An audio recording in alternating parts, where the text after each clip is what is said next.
Good morning, everybody. It is Friday. It is March. It's March? How in the world did that happen? It cannot already be March 3rd, but here we are. You know how I know it's March? Because I see pollen outside. It has been crazy, right? More on the pollen later, but that's how I know it's March already. Well, good morning to you. It's Coffee Talk with Kima time. It is 8:30. It is Friday. I've got my Kima cup of coffee. Do you have yours? If you don't have a Kima cup and you want one, hit me up, DM me, post it here, whatever you want. A special box just went out this week. One that we've been trying to get connected for a while, but we sent some Kima cups to two very important people to me, Mary Garner DeVoe and Bob Colloyne. Happy Kima cup and Friday to you. Hopefully you get a chance to see this and raise your Kima cup today. Anyhow, listen, I'm excited. We got a lot to talk about today. There's some days where we come in here and we have, a little 10, 15 minutes. Some days I come in here and I ramble on for a long time. And no, I do not need any comments about how I can ramble on for a long time. Hey, good morning, Lisa. Good to see you. All right. So what is today? Well, today's the day that I want you to be happy. No, I didn't make that up. That's a national day. I want you to be happy. This National Day thing's gotten out of control. I'll be honest with you. Just today alone, it's the National Anthem Day. It is the day of unplugging. It is Mulled Wine Day. I love a good mulled wine. It's Employee Appreciation Day. Shout out to you, Addie, Maddie, Carrie, and Andrew. My team, my staff, unbelievable. Unbelievable. And then finally, the best part about today, it's National Cold Cuts Day. Who doesn't love cold cuts, right? Especially at Boar's Head. Come on now. Come on. Listen, cold cuts, a little piece of cheese, maybe some banana peppers. Head over to Publix today, get you a pub sub. Man, that is so good. Less is more. It is, Lisa. I love it. I love it. Yeah, I appreciated that comment this week. Anyhow, a couple of upcoming days this week to put on your calendar in case you want to celebrate before I see you again next Friday. On the 4th, it's National Sons Day. I raise my Kima cup to my two guys. Sometimes I raise my fist to them, but most days I raise my Kima cup to them. So shout out to Cole and Canada, but it's National Sons Day. This is my favorite one.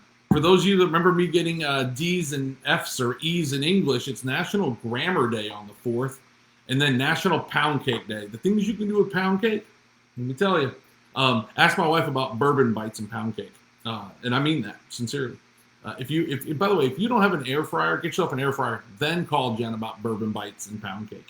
On the 7th, it's National Flapjack and Cereal Day on the same day. How can you celebrate cereal and flapjacks on the same? Like, somebody's got to get control here in this country. We have totally lost control.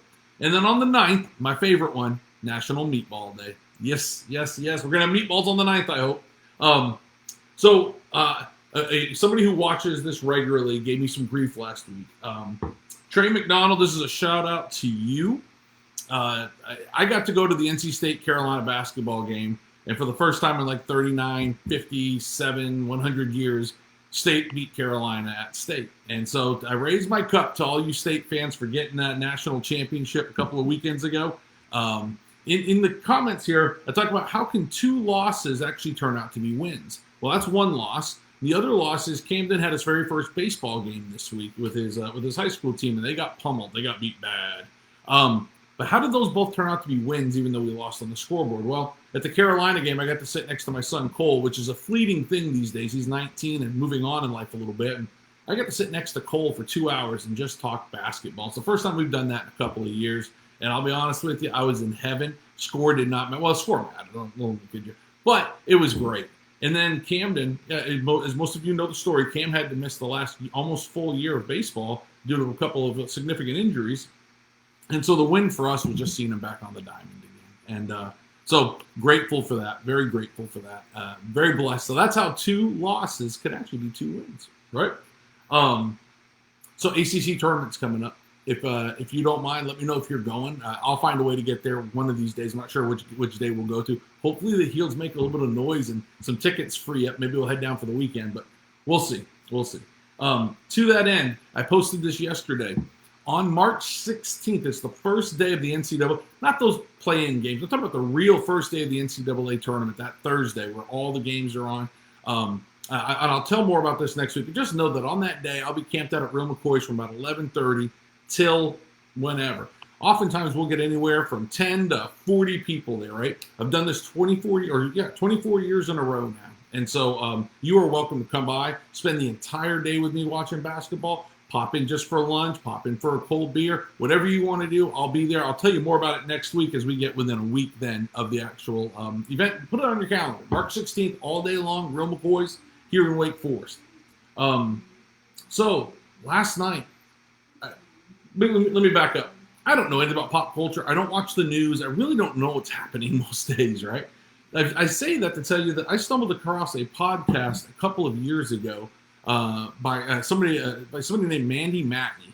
And Mandy Matney was a podcaster doing I was just looking for like a mystery or an unsolved mystery, those kinds of things. I've been hearing about these. So I decided to tune in. And Mandy was doing something on this case called the Murdaugh case. I'd never heard of it. I knew nothing about it. I didn't realize it was a national thing. I had no idea. But I started listening to this podcast every week, and she is phenomenal, absolutely phenomenal. She did a great job on this podcast for the last couple of years. Really dug deep, probably put herself at risk, quite frankly. Lot different story than what you're hearing in the national news. Now, the results were the same. I mean, she came to the same conclusion the jury did last night. But it was really, really interesting to see investigative journalism without being skewed by a national media bent, right? ABC, NBC, Fox, they had no influence on her. She just gave the facts, and it was really refreshing and really good to come to my own conclusion based on facts and not the slant of a national media.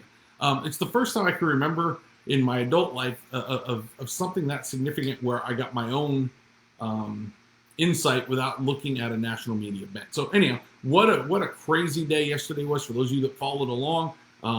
He was convicted on all counts, and now this morning at 9:30, in less than an hour, will be sentenced to whatever that turns out to be, and likely many life sentences. So anyhow, a shout out to Mandy Matney. I will say, Mandy, if you're watching this, I tagged you here. I did not like when you went to a paid subscription recently, right? As a big fan, I appreciated all the insight you gave, and then I felt like we weren't getting it all right there at the end. But again, shout out to you, did a great job. Which brings me to podcasts. Now, what do I do for a podcast now? So every morning when I wake up and get ready for the day, I put on the Locked On Raiders podcast. There's a Locked On for every major team, right? Locked On Raiders, they do a little 20-minute podcast every single day, Monday through Friday, and I listen to that, news and notes of the Raiders, first thing in the morning while I'm getting ready. So that's my morning thing. I love listening to Ed Milet, but you can only listen to so much of a single podcast. I used to listen to The Way I Heard It by Mike Rowe.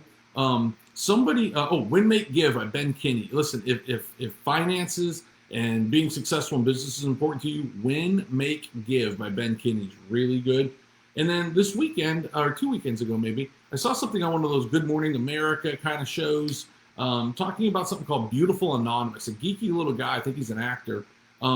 All he does is he opens up his phone. You can call in from anywhere in the world, and he lets you speak for an hour. It's you just venting, and there's no filter. I have not listened to this yet, but that sounds like an interesting thing to maybe go listen to. Again, that's Beautiful Anonymous. But I need a podcast. If you have something that you just love, that you're really into right now, would you send it to me? Would you post it here? Anything like that? I would really, really appreciate it. Hey, Lump, good morning to you, brother. Always good to see you here, man. Yes, a Raiders podcast, Lisa. I'll send you the link, right? I'll send you the link. Anyhow, so this weather, we talked about the pollen just a little bit ago, right? The pollen's bad already. All you gotta do is look at people's eyes. You can see the water in their eyes. You're hearing them sneezing, coughing. You can't tell if somebody's got a cold or if it's just allergies from the pollen. Which, by the way, I've never had allergies, but I noticed with every passing year, I sneeze a little more in the spring than I used to. But the pollen is covering everything. While I don't like this rain because we're probably going to get our baseball game canceled today, I do appreciate the rain washing away some of this pollen, right? We need some snow. We need some snow. I know it's March, and I know some of you get upset about this. We need one really good. I'm tired of killing mosquitoes in February. But two, we need snow just because it feels good. It slows things down. It's beautiful. Take good pictures of your houses, right? But it's great to get like one good cleansing snow a year. Here's how I believe it can still happen. Get this. California, Southern California is getting snow and hail. Snow and hail. It's 30-something degrees in Las Vegas. Guys, think about that. Does that mean, I mean, listen, quite frankly, with things the way they're changing, this isn't a political comment, but things the way they're changing with our weather, why can't we get snow in Raleigh in March or even April? One of those good old nor'easters we used to get in New England, right? Do you realize that 16% of California is no longer in a severe drought?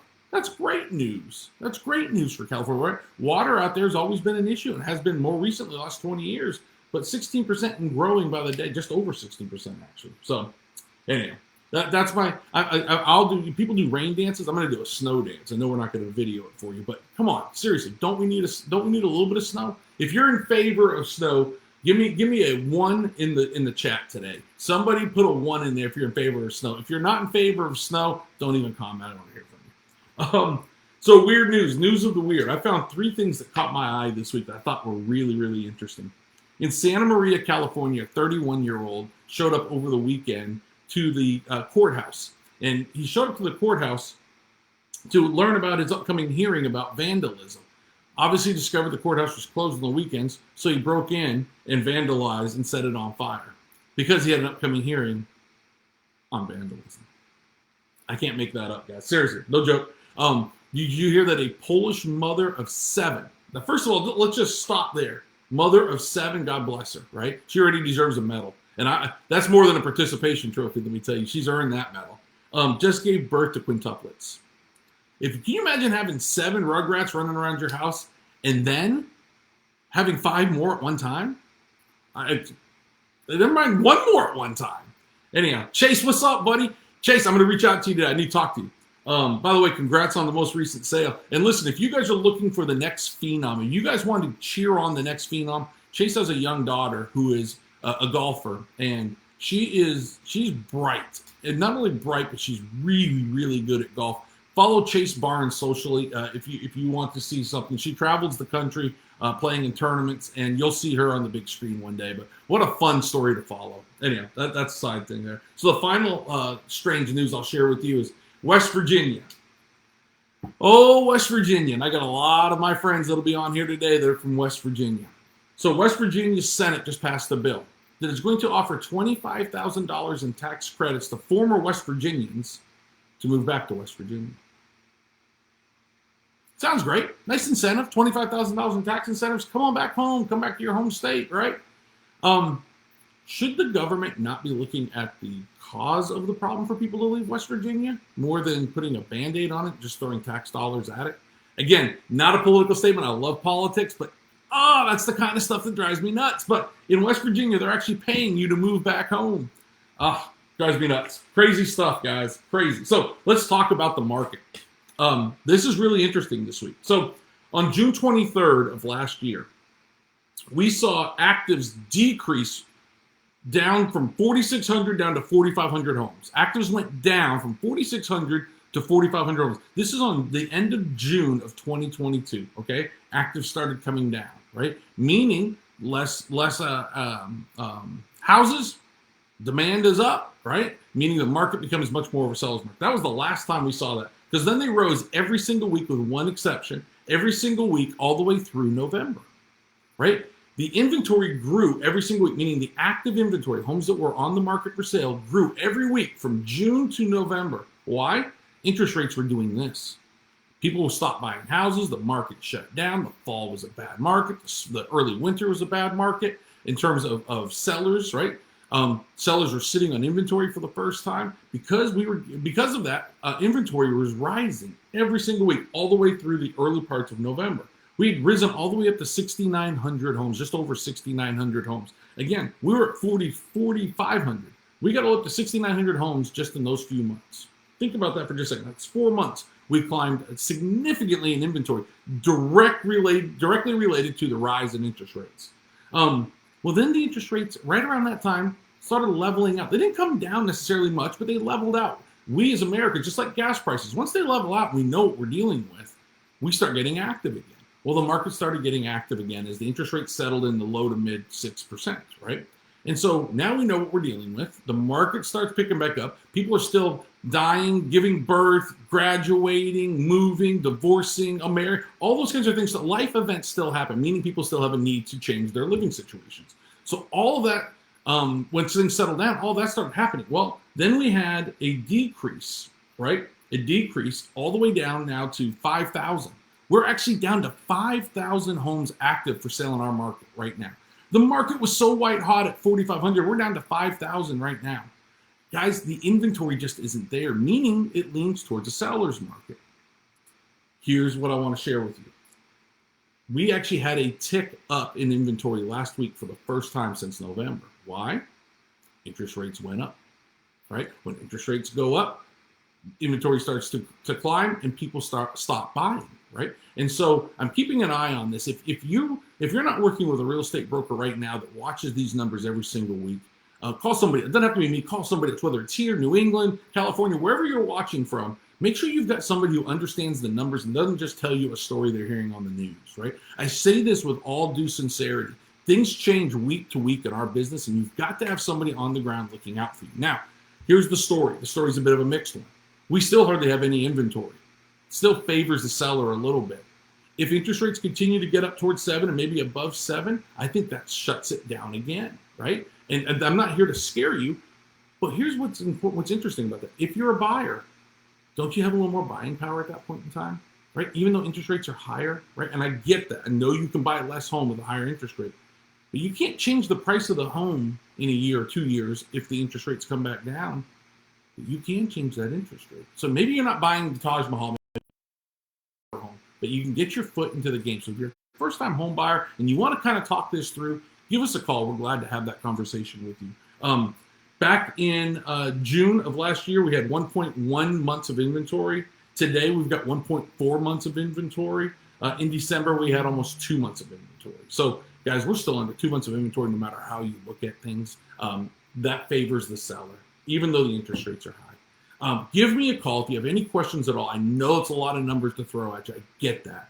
But we have to share this information with you so you can make a good decision along the way, right? Yeah, Lisa, I'm glad you sold when you did as well. Anyhow, listen, I'm so glad you guys are here today. I hope today was beneficial for you. I had a lot of fun. Again, March 16th, all day long over at Real McCoy's. Would love to see you there. If you want to come by and have a cup of coffee at the office while I'm at the home office today, I'll be at my office here in about an hour. You are certainly welcome to come on by and have a cup of coffee anytime. We love that. Come to the cafe. Coffee's free, and the advice you get is worth what you pay for. I hope you guys have a great day. We'll see you in a week.